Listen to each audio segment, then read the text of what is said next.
Welcome to the Crypto Traders Podcast, simplifying cryptocurrency for traders and investors around the world. Subscribe for interviews with developers, market updates, and a professional look at the future of money. You've come to trust Matthew and Kurt to filter out the noise across social media. Now you can listen on the go. Without further ado, here's the Crypto Traders Podcast. Hey everybody, welcome to the Crypto Traders Podcast, now available on iTunes, Stitcher, Google, and Spotify. We're working on a couple other spots, but I think that covers about 99% of everybody that listens to podcasts anyways. The one that we have not been accepted on is iHeartRadio because they do not heart crypto traders yet. I'm Kurt Wooker Jr., and this is Matthew John going over crypto stuff. We're going to cover the Chicago meetup. I'm going to work very hard on not saying like and in between all of my sentences, and we are going to attempt to be as professional as possible going forward. Matt, how you doing, man? I'm doing good. I'm really excited to break down kind of what our trip was all about. We had the Crypto Traders VIP weekend, so all of our VIPs, they flew out from all over the world. We had people as far as Australia and as close as me in Michigan to Chicago. So we all gathered in Chicago for the weekend. We had a meetup with everybody in the group one night. We did a lot of talk with businesses about cryptocurrency. We did some man on the street work. We had Kurt going around interviewing people, just random places in Chicago, getting their thoughts on cryptocurrency and Bitcoin, and we learned a lot of really cool stuff. Yeah, it was really interesting. I think the thing that stood out to me the most that was surprising was just how many people, when asked at random if they had heard of Bitcoin, and we did it for about 2 hours out on the street, and the only person who hadn't was a police. I guess they were some kind of a police biker gang. I don't know if they were retired cops. They all were older, but there was a group of guys walking around in leathers with their I don't know. I don't remember what they were called, but there were some biker gang. I walked up and said, "Hey, do you guys ever heard of Bitcoin? You guys want to talk about Bitcoin?" And they scattered like cockroaches. So I was surprised that none of them had heard of Bitcoin, cryptocurrency, any of it.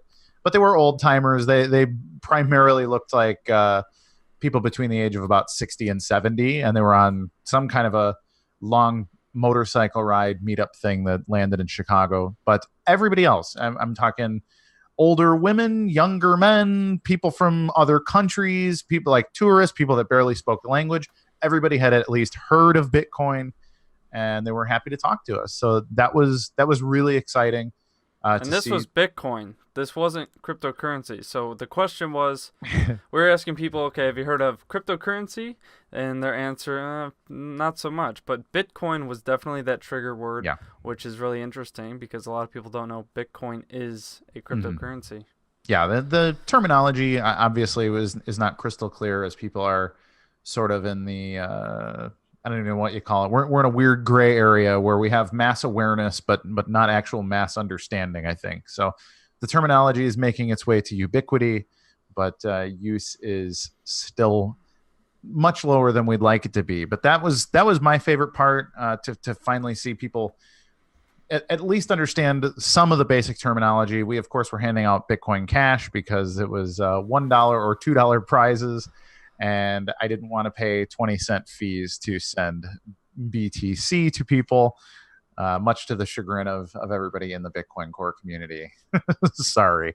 So what was your favorite part, Matt? When we were at the house, little context, we rented a house in Forest Park, which is a nice suburb of Chicago. It's right at the end of the Blue Line, which is the subway that leads right into downtown Chicago.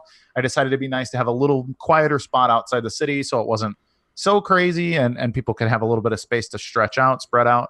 But the house was beautiful. We stayed in Forest Park. Matt, what was your favorite part of the house, kind of our own private bubble at the Crypto Traders meetup, or the VIP meetup, rather? So I would say it's really hard because there's a lot of really cool parts. But I really enjoyed the meetup with everybody coming to the house. A lot of people were from the group. We cooked out burgers, brats, just kind of had a cookout. We had a nice little patio area and fire.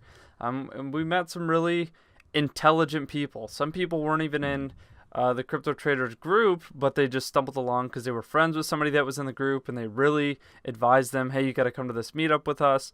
And I think it was a really good meetup overall. We got some really positive feedback. Some people said this is the best meetup they've been to. Just the level of discussion there was very intelligent.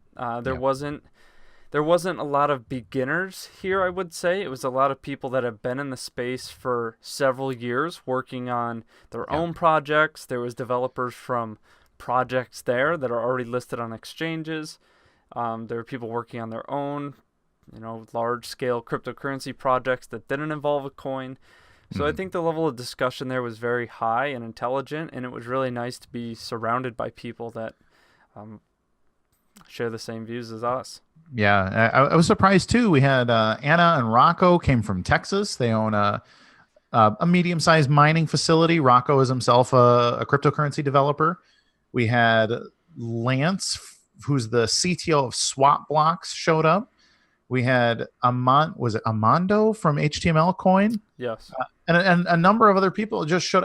We had no idea. We just kind of did an open invitation and said, hey, anybody from the crypto, specifically our Facebook Crypto Traders community wants to show up.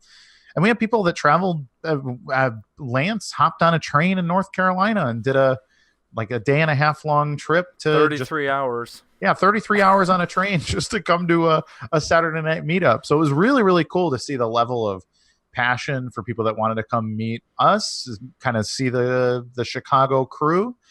And we had a really good time. We had a fire in the backyard. We grilled. Matt manned the grill for about 2 hours, making 10 pounds, 20 pounds of burgers and brats and everything else. And we had some good drinks, and nothing got too out of hand, but we all had a really good time and drank a bit and had some really, really valuable conversations in Forest Park. And I was really, really happy about that too. I think the other thing that stood out to me from the whole trip is actually just how nice the town of Forest Park was. I've only ever driven through it. Forest Park is just one of the hundreds of suburbs around Chicago. And I really liked the little town. I liked going out to the dinner we went to with our VIPs. So we had Bill from the Washington, D.C. area. We had Jeff from Seattle area. And we had Allie and her husband, Dean, come from Perth, Australia. And they were really, really excited to be there. And we took them out to a fine Italian dinner at a pretty well-known place called Gaetano's. And it was fantastic. We had an Italian waiter who was just a character. And we had a really good time, really good food. Really got to know our VIPs. We've met Bill and Jeff a couple of times. We traveled with them to Europe earlier this year. And it was really nice to finally meet Allie, who has been an enigma because she's very careful with her profile pictures and everything else. I wasn't sure. I literally couldn't have picked her out of a crowd until we met her, but she was a delight. And I really liked everything that she and Dean brought to the conversation. They were just fantastic. So we really enjoyed just getting to know everybody on a more personal level. I liked spending a vacation with the whole group. That was a bright spot for me too. And of course, while we were going to dinner, we had dinner at a couple places. We went to cafes, went to coffee shops, went to a cigar lounge. Every single place we went to, we were talking to either the owners or employees about cryptocurrency. And they were all pretty receptive. They were all interested in cryptocurrency. They might not have been investing themselves, but they have at least heard of Bitcoin or cryptocurrency, one of the two terms. Yep. We had to kind of educate. Some of them weren't so sure what cryptocurrency was. Maybe Bitcoin goes into your bank account. They were a little unsure there. But after some discussion and explaining what cryptocurrency is, why they should be accepting it for their business, the pros to using cryptocurrency, they're all like, okay, well, how do I actually start accepting this in my business? Or how do we make this happen? So that was a really good sign that we saw just going around Chicago, casually talking to business owners. We weren't just there pushing it onto them, but just saying, okay, why aren't you accepting it already? Here's the pros to accepting it. It will cut your credit card fees, which could be 1% to 5%, to nearly nothing. Yep. Yeah, it was interesting. I was really surprised, first of all, just how open to the concept they were. But it also really clarified what small business people think and what their limitations are going to be consistently, is that they look at it as something that inserts more volatility into their business, which is not something anybody really wants to do. However, they were excited about the prospect of accepting it as a means of payment as long as it was something that didn't cause them extra work. So they wanted integration with existing systems, and they wanted to be able to convert to fiat. I think primarily because none of them really understood what the point of it was in the first place, but they did know of it. They were interested. They know people are talking about it as a means of exchange. So I was really encouraged, actually. I think a lesser person may have been discouraged, but I think Matt and I both kind of walked out of there and said, actually, that's a pretty ripe opportunity. It's not super low-hanging fruit, but the people there seem to be open. If there was a solution out there to solve the problem, I think it would be not too difficult of a sell to convert them into a cryptocurrency accepting enterprise. And that was really across the board. That really was at the coffee shops or the pizza places or the cigar lounge. Everybody just kind of said, yeah, show me the value. I'm open. I want to do business. So I thought that was pretty cool. That was one of the things that really stood out to me too, that I really liked.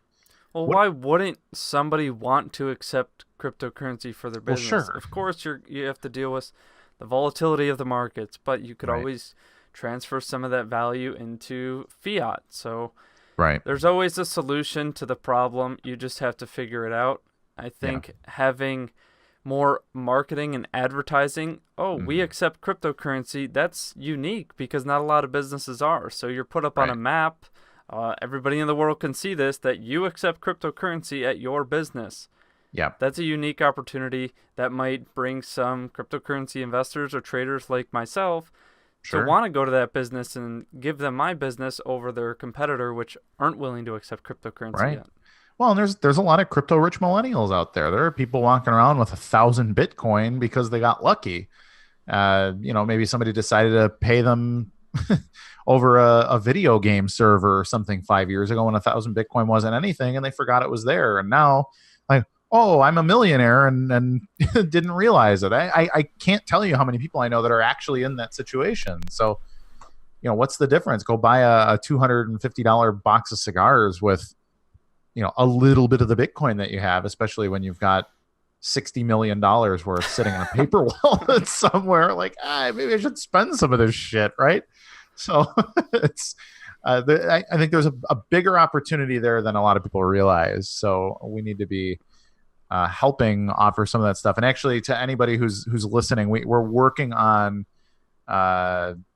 something. Well, let's be really vague, like Data Dash, and say there's an opportunity out there. I'm going to talk for 10 minutes about essentially nothing. But Matt and I really believe there's an opportunity there that's underserved, and we're working on some stuff to debut in the soonness. Let's leave it at that, I guess. I think more people need to start focusing on how to get businesses to start accepting cryptocurrency, because that's what's going to bring value to it. That's what's going to bring more people to it. Yeah. That's what's going to help people expand their business. I mean, there's a ton of positives that can come out of that with more merchant adoption. And I think specifically where we live in the United States, it's lagging behind a lot of other areas in the world. So if nobody's focusing on the United States, it might as well be us. Yep. It was interesting. I saw a video earlier today. I was just scrolling through Twitter like I do in the morning, make sure the sky isn't falling. And I saw Mark Mason, who is I think he's a media, I don't know what his title is, but he works for the Dash DAO. And he does their video work. He does the Dash podcast, that kind of stuff. He's sort of partners with Joel Valenzuela, who's become a pretty good friend of the crypto traders community. And I was watching the video that he posted, and it was the guy who runs the Dash Merchant Pay stuff in Caracas, Venezuela. And it showed him at a mall buying cookies with Dash. So I was trying to focus on what point of sale system they were using. It appeared to be AnyPay, which is a simple, it's free, it's open source. It's not a thing anybody would even have to pay to use. But it looked like what they did is they had a scale measuring the weight of the cookies, and they came up with a price. The cashier typed in what the value was and spun his screen around. It showed a QR code, the guy bought the cookies instantaneously, walked away with his stuff, and said, "Hey, spend Dash in Caracas." So it was really straightforward. And I what I couldn't tell is if they had a separate point of sale system for fiat. But I think part of the issue right now is that nobody in Venezuela wants to accept the bolivar, Right. because it's losing value so rapidly. So they may possibly. I'm going to actually reach out to Alejandro, who runs the Dash, whatever I think they call it, Dash Merchant Venezuela. So I'm going to reach out to him and ask, like, hey, is that company even using the bolivar, or are they completely functioning on Dash? Because that would be a really interesting situation there. But it looked straightforward. I can link you the video. We can watch it. Maybe we can link it in the show notes here for the podcast as well. I saw a similar video of him going to a Subway and Subway sandwich shop in Venezuela and doing the same thing. He's actually said the fiat cash register wasn't working, or the fiat payment system wasn't working. So you had to use Dash if you were going to get food from that Subway. So what I'm noticing is I think Venezuela is kind of like a test bed. I don't know. It is, for sure. For cryptocurrency. And I think a lot of these other nations or other countries are starting to pay attention and say, okay, let's see how this works in Venezuela. If it's working well and it could, I don't know, save their economy is the right word, but yeah, that's the true test right there. If Venezuela could come out of it using cryptocurrency, specifically Dash, because that seems to be the most widespread one over there, then let's see it in other countries as well. And now that we're seeing Iran and Argentina go under the same boat as Venezuela, Turkey, and Turkey, there's a couple other spots that are struggling too, and looking to onboard the exact same thing, because there's a use case. It's a proof of concept, right? Just and like there's anything so else. many people there. I was in Turkey in the beginning of the year and talking to people there. They knew about cryptocurrency and they owned cryptocurrency. Here, they might know about it, but they might not own it yet. But in those countries, I think a large amount of the people actually own cryptocurrency because their fiat is devaluing at such a high rate. Well, yeah, they don't trust their government. And I think that's the thing here in the U.S. People, for whatever reason, and it's probably a generational thing. You and I have never seen a massive dollar crash. So for me, it's like, I can roughly trust the dollar in my savings account or whatever. And Until you can't. Until you can't, right? And we don't know when that's going to be. It's not going to be, hey, warning, you've got 2 weeks to offload and get into hard assets. It's going to be you wake up in the morning and whoops, the money's been confiscated. So good luck. And that's what people really don't understand, is that's specifically what happened to Cyprus about 3 years ago. Was one of the big first time use cases, and saying like, hey, well, the only people that actually have money in Cyprus are the people that had Bitcoin on the day when they woke up and their bank accounts were confiscated. So pardon me. Throat's getting scratchy, but yeah, I think we're starting to see Venezuela really be that test bed, that use case, proof of concept. And then, a year down the road, you can say like, hey, there's whole chains of businesses and stuff that aren't even functioning on a fiat currency at all. And like they have a full Dash workflow and cash flow model. And I mean, what does that say? Like that's the kind of thing that looks real good on a graph in a pamphlet when you walk into a place, in a Western European country or in North America, to say, hey, do you want to enter the world economy in such a way that gets around this essentially worthless paper money? So it's exciting stuff. A lot of testing still to do, obviously, but I think the people in Venezuela, specifically Alejandro, the Dash Merchant Group, and the Dash DAO and stuff, I think they're actually really doing very important work there. So I think they deserve a lot. We need more there. We need more people like him. Dash, talking to Joel in the Crypto Traders Pro group, he actually works for Dash, or he's part of their foundation, and he said every month they're increasing 500 or so merchants in Venezuela alone. And well, it's not just Venezuela, it's the neighboring countries as well. I think he said Colombia is one of those. Merchant adoption is skyrocketing too. So we need more boots on the ground, people that are willing to go around and set this up. I'm curious though, how does Dash work as a currency? Do they have zero confirmation transactions? I'm not an expert on Dash. It's a Bitcoin fork ultimately. I think Dash is sort of like it's in the same family as Bitcoin Cash. They're a bigger block version of Bitcoin. They're rebranded, obviously, and they have two masternode layers. So they have their private send feature and they have their instant send feature. The instant send is sort of it's a semi-trusted setup. So the masternodes are like, hey, we see the transaction first, push it through. So I think in a functional sense, it works like a zero confirmation transaction would on Bitcoin Cash, but they use a little bit of a different mechanism. I think you can play with it. I don't know that the mobile wallets can be set up to do zero confirmation transactions, at least not from a user side, but I think a semi-decent programmer can probably make that happen on Dash 2. However, the new Dash wallet, I was testing it this week, actually has an instant send feature built right in. Very, very simple interface.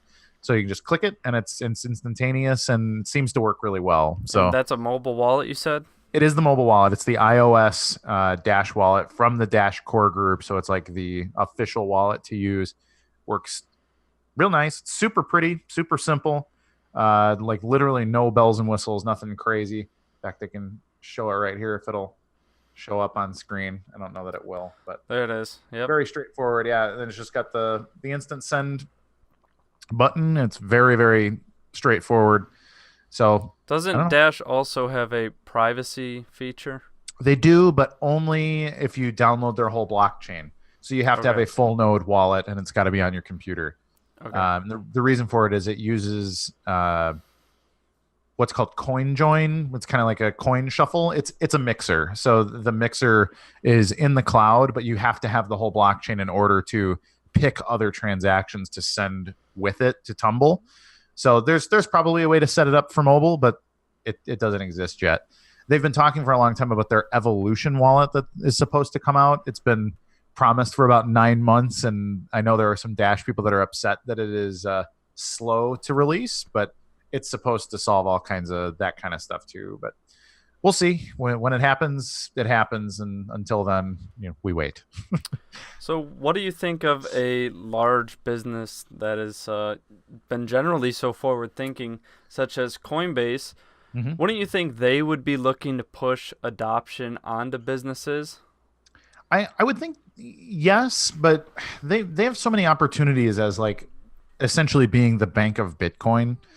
And I think when they look at their profit opportunities, obviously they're moving toward like Coinbase custody and things. I think they want to do kind of high level. They want to be the what do you call it? Black tie. I think they want to be the black tie crowd of cryptocurrency. They want to be like the Wall Street insider mainstreamers. Okay. I think that's really who they want to be. They have the Coinbase Commerce thing they're working on, and I've looked at it. It's okay, but it's not really a full solution. It works really great online, but there's a lot of apps that work really well online. Right. GoURL, Globy, there's a bunch that just simply work. They all work basically the same. They're fine, but I don't know. Excuse me. I don't know anybody that is doing a lot in brick and mortar. I think the best looking option looks like Rocketer, but they all leave quite a bit to be desired right now. And I think everybody's scared to jump into that market because nobody has. And it's, like being a world record holder and something that no one's ever tried before. It's like, I don't know, is this going to be cool or am I going to die? So what do you say to the people that believe that Bitcoin or cryptocurrency should just be a store of value and not be used in commerce doing these types of transactions? I think it's absurd. I think it's a new notion, frankly. So, Bitcoin, when I was involved early, 2013, nobody was really talking about it like that. Bitcoin was cool because you could buy stuff from other people on the internet, and that was its utility. And it was awesome. You could buy World of Warcraft stuff from some other guy that you would otherwise have to play the game for 1,000 hours to earn. But like, hey, some guy's got, the Sword of Endor or whatever the hell, and which was probably against all rules of the game. But probably, but who cares? It's black market, digital virtual black market, which is fun. But the real first use case, and people don't like to talk about this anymore, but it was the Silk Road.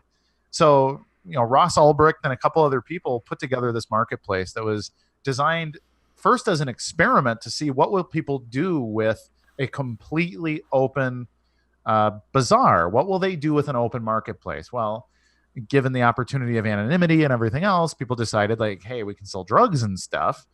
And people want to talk about how crazy that is, but there were people that built a lot of really legitimate, healthy drug businesses there. And well, it's true. We're looking at this was 5 years ago now, but now since then, we've got all these states that have legalized marijuana, and you have people that are recreationally doing drugs. You've got cocaine and ecstasy and mushrooms and stuff that are completely decriminalized in about a third of the country now, where 10 years ago you'd end up in federal prison over it, and today you walk around like you have police confiscate your mushrooms and say, well, hey, we're taking this, and that's all they do. So Ross is serving a life sentence for I think it's like 2.5 life sentences for trying out a commercial concept that really showed that Bitcoin was a means of exchange, and now the things that he's gotten busted for selling people are walking around and people don't even get in trouble for it anymore. So part of the reason why I'm into the hashtag Free Ross movement.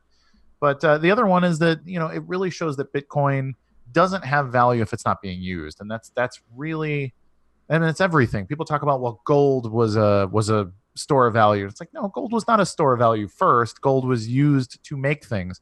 The reason gold was used to make coins is because gold is malleable.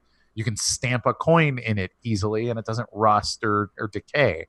So that became its utility. Well, there's utility in gold outside of storing value. It's used in jewelry and it's arbitrary. Why the hell does gold have value? Well, because we agree it has value. Well, why does it store value? Well, because we agree it stores value. So there's an irrational argument about Bitcoin being a store of value that is partially true. Like, it does have value because we agree it has value, but it's a digital asset. So if it can't move through the internet quickly, it's absurd to me that if it could be quick and nearly free, why wouldn't it be, right?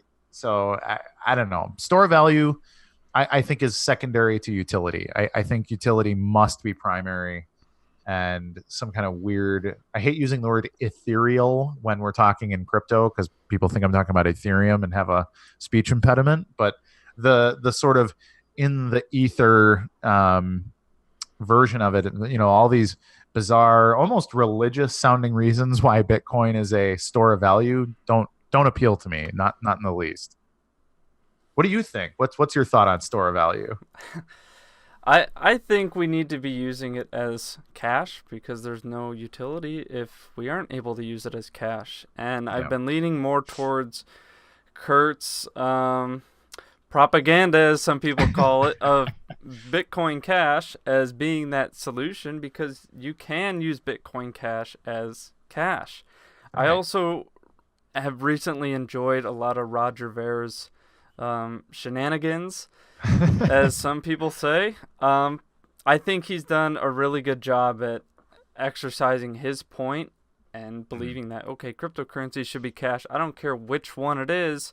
Yes, right. He likes Bitcoin Cash right now, but if that changes, he's happy to support other coins that follow his values.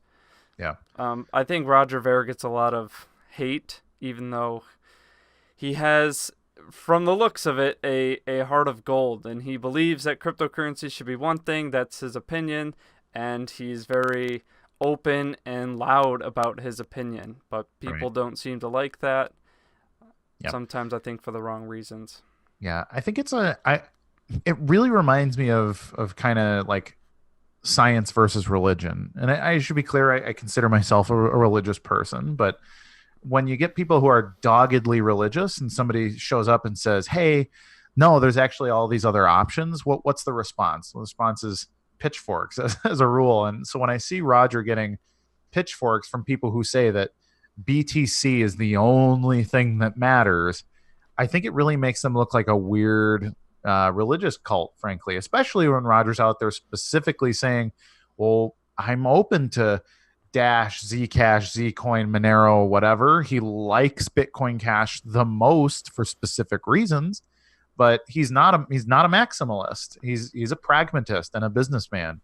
And I think that's what scares the core people, because the core people have more and more become a little bit of a religious group where, all altcoins are just a threat and Bitcoin is perfect the way it is. We can never upgrade the block size. It's like, talking to people about the Bible and like, well, there's only one translation of it that's the right one, and it gets very I don't know. It's obviously not based in science or in business savvy, and I think that's okay, perhaps in a church scenario, but not in aggressive financial tech, where it seems a bizarre thing to kind of say like, no, Bitcoin's done, it's perfect, and any upgrade is a threat and everything else. And I think that first of all it hurts adoption, but second of all, I think it's really toxic for the community. Like we have turned into people trolling each other, whereas I remember 2013 to 2015 was like the golden era of Bitcoin for me, because everybody was on the same page. Everybody talked about it like in a unified thing, even if we disagreed or if we were from other places or had other values. Maybe you were a socialist or maybe you were a libertarian or whatever, but we all agreed that Bitcoin was this amazing tool that was going to change the world. And then we all just started arguing about how to scale it. And then that scaling debate really turned into 2,000 altcoins and and a whole bunch of other things. And it's really unfortunate. It really actually breaks my heart to see how much it's changed into like a bunch of weird warring factions, when truly, I mean, what is the biggest difference between Dash and Bitcoin? Well, not much, really. They share about 99% of code, and Dash has masternode layers and 2.5 megabyte blocks. But if you talk to people on both sides, they're, it's insane. It's like, Southern Baptists arguing with Western Baptists, and you sing the wrong song and you're going to hell for it. It's just, I don't know. So do you think that these coin politics are hindering the development and future growth? I think in the short term, yes, absolutely. I think, like Roger says all the time, we've been set back about 3 years. And in the grand scheme of things, 3 years is probably not that big of a deal. But to someone who, a space where there's only been 10 years of cryptocurrency ever, that's 30% of the entire time we've been working on the damn thing. Right. And that sucks. It really sucks. The good thing is that the competition coming out from it all has created a lot of really interesting things. We've shown smart contract use case. We've created 6 or 7 really viable, interesting ways to create privacy and extra fungibility. And those things are good. And I think as we all kind of rip each other up the mountain, hating each other, I think we'll get to the top and have figured out, like, you know what, these things make sense, and these other things make less sense, and some of these other interesting ideas don't really make sense at scale or whatever. And I really hope that the pragmatism of computer scientists and businessmen and miners and everybody can kind of shake hands and say kumbaya and just to get to work, basically. So right now it's, I don't know, I don't even know what it reminds me of either. I think this is a really unique opportunity and a really unique, multifaceted civil war we're in. But it's ultimately an experiment in totally free markets, really, and the best thing usually wins out without some kind of major collusion or whatever. But I think we'll have a couple of really great things at the end of the tunnel. And I just hope the tunnel isn't a 30-year tunnel. I'd be really happy if it was like a 3 to 5 year tunnel that we can jump out at the end and say, hey, we all got to be pioneers. And now we're wealthy and spreading this around the world and just back to building businesses and not talking about the nature of the money. Like, I want the money part to disappear. It shouldn't be about Bitcoin. Bitcoin should be a tool that just gets used, and it should be about what you're building with it, what you're doing with it, what you can give to other people because it exists. So that's my hope anyways. I had the same conversation at the Chicago meetup with Rocco. Mm-hmm. He was one of the guys that they drove from Dallas all the way up to Toronto. They joined us at the Futurist Conference. Now they're heading back to Dallas and Chicago, just happened to be on the way back. But I had that Sure. same conversation. I said, okay, does politics hinder growth? Everybody bickering and arguing of what cryptocurrency should be used for this and that, what it should be. And I thought he had a really positive spin on his answer, saying that it's actually helping because more people are working on different solutions. It's spurring innovation and growth overall rather than everyone focused on the same thing. Sure. Everyone's trying to become the best. Yep. So I thought that was a really positive spin on that answer. We might not have a solid Bitcoin Dash, Bitcoin Cash, Litecoin, one coin that is good for everything, whereas we have all these coins trying to do their thing the best. Right. Yeah, and I think there can be a long interim period too. I mentioned that I hope this isn't a 20 or 30-year tunnel. I think in 30 years, it's possible that we do have one coin that just kind of absorbs all the good ideas of the other one. But, 30 years, I'm going to be 62 years old. I'm going to be... It's a long way away. Yeah, I'm looking to be done in a lot of ways by that age. But I think in the meantime, in the 10-year zone, I think it's okay to have Bitcoin, Bitcoin Cash, Dash, Monero. If Monero is the standard of the dark web and that's its value, and Monero goes up to $3,000-$4,000 a coin because it's just used a lot there, like that's okay. And then if Dash wants to be the most circulated in South America because that's where they focused, cool. If Bitcoin wants to be the reserve standard for sending huge amounts of money across borders, okay, sure. You got multiple, $100 million transactions that need to go between oil companies and whatever, and they want to use BTC. Like, I think that's all good. And I think we really should see each other as not warring factions, because truly, where do we disagree? We don't really disagree on almost anything. It's a minor sticking point, block size, or should we do layer 2 or layer 1? And we don't really know. Nobody knows. And I think the people that say they know are absurd, but they could be right too. And ultimately we need to work toward business integration, because it's business integration that brings this stuff forward. If we're all just trading coins back and forth and arguing about branding and everything else, that's nerd stuff. That's the stuff that's not going to be relevant in a few years. We're going to look at it and say, man, like that was so frivolous and we cared so much.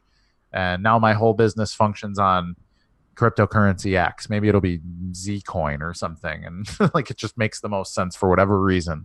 Well, do you think all these cryptocurrencies need to be based off another one like they are with Bitcoin, and everything can be traded in and out of Bitcoin to get to the other ones?